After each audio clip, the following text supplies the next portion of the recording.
Pasukan na nila Pio sa Monday, kaya etong nanay nga ay aligaga at excited na. Inayos ko na nga yung mga gamit niya at etong bag nga pala na gagamitin niya ay maliit lamang. Wala namang ibang ilalagay dito mga mare kundi yung tubig at yung snacks na babaunin niya. Nagpa-personalize na nga din pala ako ng stickers mga mare para pandidikit sa mga gamit ni Pio katulad ng lapis at Crayola. Dinamay ko na nga din yung dalawang pinsan niya at nagpagawa na din kami dito ng name tag. PVC na nga pala yung pinagawa namin at hindi naman ako nabigo dahil napakaganda. Nagsama na din ako ng mga stickers na ipandidikit sa mga gamit nila dahil yun yung advisable ng mga teacher. Pinapa-prepare din nga pala kami nila teacher sa daycare ng art kit nila at dito nga sa envelope na clear ay dapat merong colored paper, bond paper, gunting, tapos meron din siyang glue na gamit pa niya nung nag-play school siya. Sabi din ni teacher ay kailangan yung crayons nila yung jumbo dahil kapag manipis ay madaling maputol dahil nanggigigil daw ang mga bata. Kailangan din isa-isa ay may pangalan kaya eto at pinalibot ko na nga lang yung stickers dito at sa box naman ay naglagay din ulit ako ng sticker. Para naman sa hygiene kit nila ay bumili lang ako online nitong color blue na storage box at dito nilagay ko yung hand towel, toothbrush, toothpaste, sabon at nag-add na din ako ng alcohol. Yun lang naman yung nasa listahan nila teacher mga mare at kailangan din daw ay may pangalan dito sa storage box. Pagdating naman sa baon nila mga mare ay kailangan daw ay yung nakatanggal na sa balat. Kaya heto, binilhan ko siya sa Miniso nang pwede niyang lagyan ng snacks. Snacks lang daw yung kailangan nila dahil 1.5 hours lang naman sila sa daycare. Wala na kasi akong mahanap na maliit kaya eto na lang yung aking binili. Tapos eto at nag-order nga ako ng bread cutter para kay Pio kapag papabaunan ko siya ng tinapay. Meron din siyang bagong black shoes mga mare dahil yung black shoes niya nung nag-play school sila ay hindi na kasya at napakaliit na. Pagdating naman sa uniform heto at akin ng plaplansyahin at dalawang set nga muna ang aking binili. Alam nyo ba na nag-order pa talaga ako nitong steam iron mga mare dahil kung yung regular na plancha lang ang gagamitin ko, tiyak na masusunog ang uniform ni Pio. Heto kasi yung madalas kong nakikita online, kinagandahan dito sa Simplas mga mare, meron na siyang handle so pwede nating isabit dito yung mga paplansyahin natin na damit. Hi guys!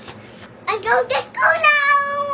Excited na nga din itong bata na pumasok at talagang sinasabi namin sa kanya araw-araw na hindi pwedeng pumasok si mami at daddy doon sa loob ng room. Heto nga at plinansya ko na itong uniform ni Pio. Kinagandahan dito mga mare kahit nakaupo ka or nakatayo ay pwede kang magplancha. Pero yun nga ang sabi ko sa inyo, talagang bumili ako nito para iwas sunog na din sa mga uniform ni Pio. Meron na din siyang board mga mare in case na gusto nyo na parang nagpa-plancha lang kayo sa kabayo ay pwede. At ayun nga, natapos ko na ngang i-ready yung mga gamit ni Pio sa school. Kaya naman excited na din ako na pumasok siya. Medyo maluluha pa nga ata dahil talagang meron na akong estudyante. Kanina din nga pala ay pinagupitan na namin si Pio dito sa SM Dasma. Sa Cuts for Tots nga pala siya nagpapagupit at etong si kuya nga ang nagugupit sa kanya palagi. Getting ready na nga para sa first day of school kaya naman pinagupitan ko na siya ng signature niya na gupit, yung bao. Minsan kasi gusto ko na parang Koreano si Pio pero ang kinakalabasan nga ay mukha siyang Nobita. Sa ngayon naman ay hindi na siya malikot gupitan at napaka-behave na talaga kaya napapantay ni kuya itong bangs niya. Wala na din kasi akong maisip na ibang style para sa buhok ni Pio. Medyo clean cut naman ito mga mare at napaka-cute naman din yung tignan dito. Oh, siya, yun lang muna for today's video. Bye!